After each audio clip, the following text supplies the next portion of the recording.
Hello दोस्तों, क्या हाल चाल है आपके। आशा करता हूँ आप जबरदस्त होंगे, मस्त होंगे और पूरी तरीके से पढ़ाई लिखाई में व्यस्त होंगे। ओके, मैं आप लोगों का अजीत सर विज्ञान विद मैथ चैनल में स्वागत करता हूँ। और जैसा कि आप देख रहे होंगे स्क्रीन पे, हमने बातें कर रखी है भाई 800 क्वेश्चन इन ओनली 80 आवर्स। समझ रहे हो मेरी बातें। पूरा का पूरा पेपर निचोड़ दिया जाएगा यहाँ पे। एक एक चीज, एक एक कंसेप्ट, एक एक अप्रोच, एक एक तरीके, समझ में बात है। हर एक की के बारे में हम बात करने वाले हैं। क्या प्रोसेस रहने वाला, क्या चीजें होने वाली हैं, हर एक चीज हम डिस्कस करने वाले हैं, जो कि सारी चीजें एक्सप्लेन की जाएंगी पर पीपीटी। ओके, तो हम पहले समझ लेते हैं क्या हमारा प्लान है, क्या चीजें हैं। पहली बात तो ये जो चीज आ रही है बेटा, पूरे आपके यूट्यूब की हिस्ट्री में आप खुद जाकर सर्च करो, हवा हवाई बातें नहीं। ठीक है, आप जाकर सर्च करो, ये चीज किसी ने अब तक नहीं कराया है। और कुछ लोगों ने कराया भी है तो एक वीडियो, दो वीडियो, 10 वीडियो, इससे ज्यादा उन्होंने करा भी नहीं है। क्लियर हो रही मेरी बात है। तो ये जो चीज आने वाली पूरी यूट्यूब की हिस्ट्री में पहली बार होने वाली है। क्लियर बात है। ये ना ही हम यूज के लिए कर रहे हैं, ना ही हम जान पहचान के लिए कर रहे हैं। बस मुझे ये करना है और मैं चाहता हूं कि प्रॉपर तरीके से जो प्रैक्टिस होना चाहिए क्लास 12 के एग्जाम्स के लिए, क्लास 10th के एग्जाम के लिए, वो प्रॉपर मैं आपको एक सेट दे पाऊं, एक विजन दे पाऊं कि क्या अप्रोच होगा क्वेश्चंस के लिए, कैसे आंसर्स लिखने हैं, क्या सोचना है, कैसे कैलकुलेशंस को आसान किया जाता है, और कैसे एमसीक्यू के क्वेश्चंस को 20 के 20 एमसीक्यू के क्वेश्चंस को विद इन 20 to 25 मिनट्स में सॉल्व किया जाता है। क्लियर हो गई बात है। ये स्किल्स मैं डेवलप करना चाहता हूं आपके अंदर। कैसे कोई लैंग्वेज जो कॉम्प्लिकेटेड है उसको कैसे सिंप्लीफाई करके उसमें से जो डेटा रिक्वायर्ड होता है और जो चीजें हमें निकालनी होती हैं वो कैसे आप सोच पाएंगे, वो चीजें हमें डेवलप करना है। और इसके लिए मात्र मैं जो आपसे मांग रहा हूं, एक पैसा ना, कोई हमें चीज नहीं चाहिए आपसे, किसी प्रकार का सपोर्ट नहीं चाहिए। बस मैं आपसे आपके लिए केवल 80 घंटा मांग रहा हूं। कितना मांग रहा हूं? 80 आवर्स मांग रहा हूं मैं आपसे, ओनली 80 आवर्स। ठीक है, जिसमें मैं 800 क्वेश्चन प्रैक्टिस कराने वाला हूं। न कि केवल क्वेश्चंस होंगे, बल्कि बहुत सारे चैप्टर्स का मैं वन शॉट रिवीजन भी डालूंगा। वो ऐसे नहीं जैसे हवा हवा में होता है। ठीक है, clear with concept and all those requirement equipments जो तुम्हें चाहिए एग्जाम के पॉइंट ऑफ व्यू से, वो सारी की सारी चीजें उसमें शामिल की जाएंगी। क्लियर बात है। और मैं एक बात अश्योर करता हूं आपको, यदि आप इतना कर लेंगे मेरे साथ, मात्र 80 घंटा, कितना, मात्र 80 घंटा यदि आप मेरे साथ लग के कर लिए, क्लियर हुई बात है, तो मैं इस बात को अश्योर कर रहा हूं आपको कि 95 प्लस, 95 प्लस कोई नहीं रोक सकता आपको। लेकिन ये कंसिस्टेंसी आपको कर बनानी है, क्योंकि मैं तो होने वाला हूं कंसिस्टेंट। क्योंकि मैं ऑलरेडी 400 से 500 हर एक सब्जेक्ट के क्वेश्चन, फिजिक्स के, मैथ के, दोनों के मैं बना चुका हूं, क्लास 10th के लिए भी और क्लास 12 के लिए भी। तो ये आप सोच लो आप तैयार हो कि नहीं हो। क्लियर हुई मेरी बात है। क्लास 10th में मैथ, फिजिक्स और केमिस्ट्री तीनों की अब मैं बात कर रहा हूं। क्लियर हुई बात है। तो अब आप सोच लो कि आप इस चीज के लिए तैयार हो कि नहीं, आपको चाहिए कि नहीं चाहिए। मात्र 80 आवर्स भाई, मात्र 80 आवर्स, समझ लो इस बात को। ठीक है, क्या होने वाला भाई, तो मैंने बता दिया, first time in YouTube history. इस चीज को हम देखेंगे क्या होने वाला है, एक्चुअली क्या है ऐसा जो फर्स्ट टाइम हो रहा है इन यूट्यूब हिस्ट्री, इस बात को हम समझते हैं। ओके, आगे चलते हैं। पहले समझ लेते हैं क्लास 10th का एक्चुअली बोर्ड होना कैसे है, क्या चीजें हैं। क्योंकि आपको पता है अपडेटेड डेट शीट आ चुकी है अब आपकी 13 नवंबर को आई है। आज मैं वीडियो ये बना रहा हूं 1 नवंबर को, नवंबर, हाँ 1 नवंबर को, 13 अक्टूबर को आया बेटा डेट शीट आपको। ओके, तो यहाँ पे यदि हम बात करें तो 17 फेब से आपका क्या है बेटा, बेसिक और स्टैंडर्ड मैथमेटिक्स का पेपर है। ओके, 21 फेब को क्या है आपका, इंग्लिश का पेपर है। 25 को साइंस का, 27 को आईटी और एआई का, और 3 मार्च को हिंदी का, और 7 मार्च को एसएसटी का। यदि हम यहाँ पे देखें तो इस बार इन्होंने जो पेपर बनाया है बहुत ही लॉजिकल पैटर्न में इन्होंने बनाया है। ऑलमोस्ट हम देखें तो हर एक पेपर में 3-3 दिन का गैप है। केवल एक पेपर को छोड़ दें हम आईटी या एआई की बातें कर लें, वैसे भी आईटी एआई को बच्चे हल्के में लेते हैं। ले लो बेटा हल्के में, आप देखते हैं नहीं पढ़ते हो तुम एक दिन। ठीक है, तो ये इनका पैटर्न है। और यहाँ पे किसी भी पेपर के साथ बायसिंग नहीं किया गया, सारे पेपर को 3-3 दिन दिया गया। मैथ के लिए तो थोड़ा सा ज्यादा समय चाहिए होता है, तो इसको सबसे पहले कर दिया। लो भाई पूरा 17 दिन मैथ पढ़ो, पढ़ोगे भी, मुझे पता है आप लोग। ठीक है, तो चलते ये हो गया 10th के डेट शीट की बात होगी। 12 की डेट शीट की यदि हम बात करते हैं तो इसमें भैया 18 फेब को है आपका फिजिकल एजुकेशन, उसके बाद 20th को है फिजिक्स। क्लियर बात है। अब बात ये सर यहाँ पे तो बायसिंग हो गया, नहीं भाई आपको पता है कि फिजिकल एजुकेशन आपको पढ़ना है तो उसके साथ फिजिक्स आप पढ़ेंगे। क्लियर की बात है, यानी कि 1 फेब से आप फिजिकल एजुकेशन प्लस फिजिक्स दोनों पढ़ना शुरू कर देंगे। क्लियर बात है। उसके बाद 28 को केमिस्ट्री, बढ़िया गैप है 7 दिनों का, एकदम आराम से धमाल मचा के, यदि कोई कुछ भी नहीं पढ़ा होगा तो भी पढ़ लेगा, लेकिन भाई पढ़ लेना, ठीक है, क्योंकि कुछ भी नहीं पढ़ा होता है ना, वो बस पास होता है पढ़ करके। समझ में ही बात है। आगे चलते हैं। 28 से 9 मार्च को है तुम्हारा मैथ, यहाँ पे देख लो कितना बढ़िया गैप मिल रहा है। यानी कि उन्होंने इस बार जो गैप डिसाइड किया ना बेटा, वो बहुत ही मतलब चैप्टर के वेटेज के हिसाब से, सब्जेक्ट के वेटेज के हिसाब से चीजों को डिसाइड किया। देखो यहाँ पे क्या 8 दिनों का गैप दिया, यहाँ पे क्या दिया फिर उन्होंने, यहाँ पे भी 8 दिनों का गैप है, ऑलमोस्ट 7 दिनों का मान लो।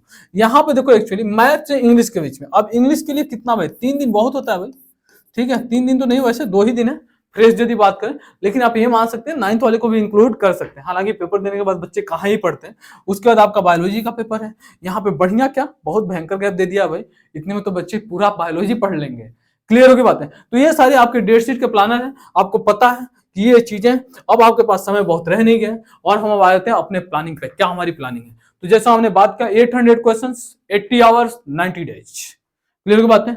90 दिनों में हम 80 घंटे की क्लासेस लेने वाले हैं। लगभग 10 दिन 12 दिन तो छुट्टियां होंगी यार, कुछ संडे आ जाएंगे, कुछ त्योहार आ जाएंगे, कुछ क्रिसमस आएगा, कुछ ऐसी चीजें होंगी। क्लियर की बात है। और कोई भी इंसान मशीन थोड़ी है कि एकदम वैसे ही चलेगा जैसे मशीन बन चुकी है, मशीन बन चुका है।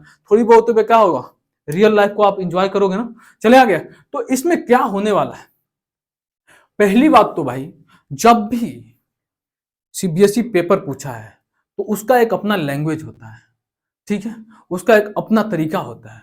उस लैंग्वेज में उस क्वेश्चन को आप वो पूछता है। क्लियर हुई मेरी बातें। यदि उस लैंग्वेज में वो क्वेश्चन पूछ रहा है तो जब तक हम सीबीएसई के लैंग्वेज के साथ डील नहीं करेंगे तो उसके पेपर के लैंग्वेज क्या है, यानी कि उसके पेपर को हम सॉल्व नहीं करेंगे। और पेपर सॉल्व करने का मतलब ये नहीं होता है कि पीवाईक्यूज का आप चैप्टर वाइज उठा लिए। पेपर सॉल्व करने का मतलब होता है, अब की बात कर रहा हूं, पहले आपको शुरू में वैसे ही करना होता है, एक चैप्टर पढ़ लिया, उसके पीवाईक्यूज कर लिए, एनसीईआरटी कर लिए, सारे प्रोसेस है। क्लियर हो गई बात है।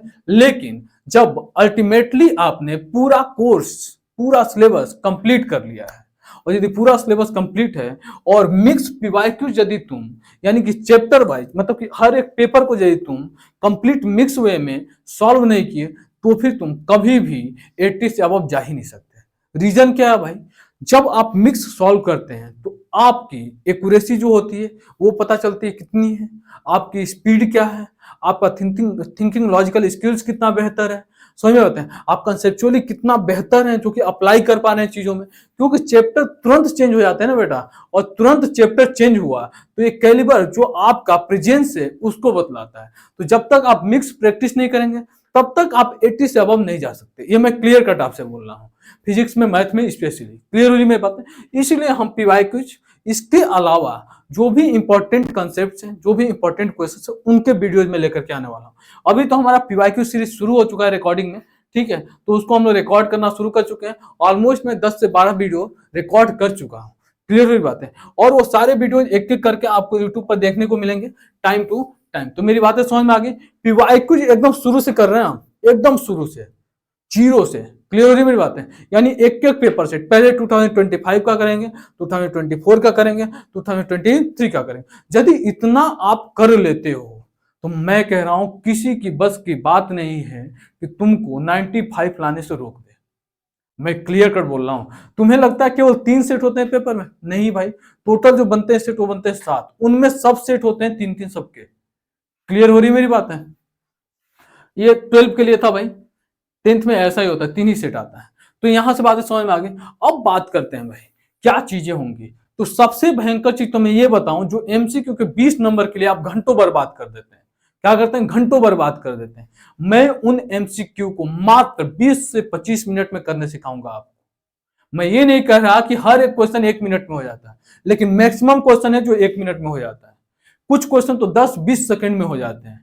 वो मैं अप्रोच बतलाऊंगा, वो तरीका बतलाऊंगा, उन क्वेश्चंस को मैं सिलेक्ट करने बताऊंगा जो कि 10-20 सेकंड में होते हैं, जो 1 मिनट में होते हैं। और कुछ क्वेश्चन होते हैं इक्का दुक्का, जो क्या होते हैं 20 में से 2 क्वेश्चन हो जाते हैं जो 2-3-4 मिनट भी लेते हैं। तो भाई यदि हम 17-18 क्वेश्चन 16 मिनट में कर लिए तो हम क्या 2-3 क्वेश्चन को 4-4 3-3 मिनट नहीं दे सकते हैं? तब भी 25 मिनट होंगे आपके। कैलकुलेट करके देखो एक बार। तो हम वो अप्रोच लेंगे। इसको कैसे करना, वो चीजें जैसे अभी मैथ की मेरी पहली वीडियो आने वाली है उसको देख करके आपको पता चल जाएगा कैसे सोचना होता है, कैसे मैट्रिक्स के डिटर्मिनेंट निकालने होते हैं। जैसे डायगोनल मैट्रिक्स है तो कैसे 1 सेकंड में उसका हम निकाल लेते हैं, कैसे उसका इनवर्स हम 1 सेकंड में निकाल लेते हैं। 1 सेकंड की बात कर रहा हूं मैं, 1 सेकंड में तुम निकाल लोगे। ये मैं पूरा वादा कर रहा हूं आपसे, समझ लो मेरी बात। आगे चलते हैं भाई। दूसरी बात, अप्रोच स्किल्स क्या होते हैं भाई, किन किन चीजों पे काम करें कि हमारा अप्रोच बेहतर हो जाए, वो सारी चीजें हम डिस्कस करेंगे। और इसके बाद यदि इतना आप समझ गए, जैसे क्वेश्चन जब पढ़ते हैं ना बेटा, तो क्वेश्चन कहानी की तरह नहीं पढ़ना होता है, उसमें छोटे छोटे सेगमेंट होते हैं, उन्हें पढ़ना होता है, उनमें से डेटा एक्सट्रैक्ट करना, यही तो अप्रोच हुआ। इसी स्किल को तो डेवलप करना है आपको। तो वो चीजें कैसे करनी, सबसे ज्यादा दिक्कत होता है बच्चों को 3D और प्रोबेबिलिटी में। 3D और प्रोबेबिलिटी में उनको बिल्कुल नहीं समझ में आता कि क्या सेंटेंस कहना चाहता है। किसी और लाइन का पोजीशन वेक्टर दिया रहता है, वो किसी और लाइन का पोजीशन वेक्टर मान बैठते हैं। हम खुद ही क्वेश्चन कराते हैं भाई, ऑफलाइन में हम पढ़ाते हैं, ऑनलाइन की तो बात छोड़ो अभी। तो ऑफलाइन में हम देखते हैं, बच्चों के साथ डील करते हैं ना फिजिकली, तो हमें दिखाई देता है समस्याएं क्या है उनकी। ऑनलाइन में तो लेक्चर लिए गए, कहानी खत्म, ये होता है। लेकिन ऑफलाइन में हम देखते हैं क्या क्या इश्यूज आते हैं बच्चों को, छोटी छोटी चीजें जो देखने को मिलती है, वो सारी चीजें मैं यहाँ पे उतार दूंगा। उन सारी चीजों के बेहतर से बेहतर सॉल्यूशन देंगे अपन। क्लियर हो रही मेरी बातें? आगे चलते हैं भाई। अब क्या भाई, एट लास्ट हम वहां पे पहुंचेंगे जो हमें चाहिए, जो हमें चाहिए, जो आपको चाहिए, जो आपके पेरेंट्स को चाहिए, जो पूरी सोसाइटी को चाहिए, जो आसपास के लोग जो हैं इंतजार कर रहे हैं उस चीज के लिए। वो क्या भाई, 95+। आप काबिल हो जाओगे इसको स्कोर करने में। ये अजीत सर बोल रहे हैं पूरे एक्सपीरियंस के साथ। पिछले 8 साल हो चुके हैं ऑफलाइन सेक्टर्स में, मैं बढ़िया से चला रहा हूं अपनी क्लासेस, सारी चीजें। क्लियर की बात है। स्टूडियो सेटअप किए मुझे 1 साल होने वाले हैं ऑलमोस्ट। लेकिन इस बार में सही तरीके से ऑनलाइन के लिए कंटेंट अलग तरीके का क्रिएट करना पड़ता है। मैं वो वाले कंटेंट बिल्कुल नहीं क्रिएट किया हूं जो कि हलवा हलवा क्वेश्चन करा दो, बस बच्चे मजे ले रहे हैं कमेंट कर करके, और कुछ होना जाना नहीं है उससे। भाई पढ़े वही जिनको चाहिए डेडिकेशन के साथ 95%, जो कंसिस्टेंसी के साथ मेरे साथ जुड़ सकते हैं 80 डेज के लिए फॉर 80 आवर्स। क्लियर हो रही मेरी बातें? तो मैं अब यहीं पे अपनी बातों को विराम देता हूं और thank you, bye bye, tata. मिलते हैं अगले रिकॉर्डिंग लेक्चर्स में। आप मेरे चैनल को सब्सक्राइब कर लीजिए ताकि आपको अपडेट और नोटिफिकेशन मिलता रहे। Thank you, bye bye, tata, take care.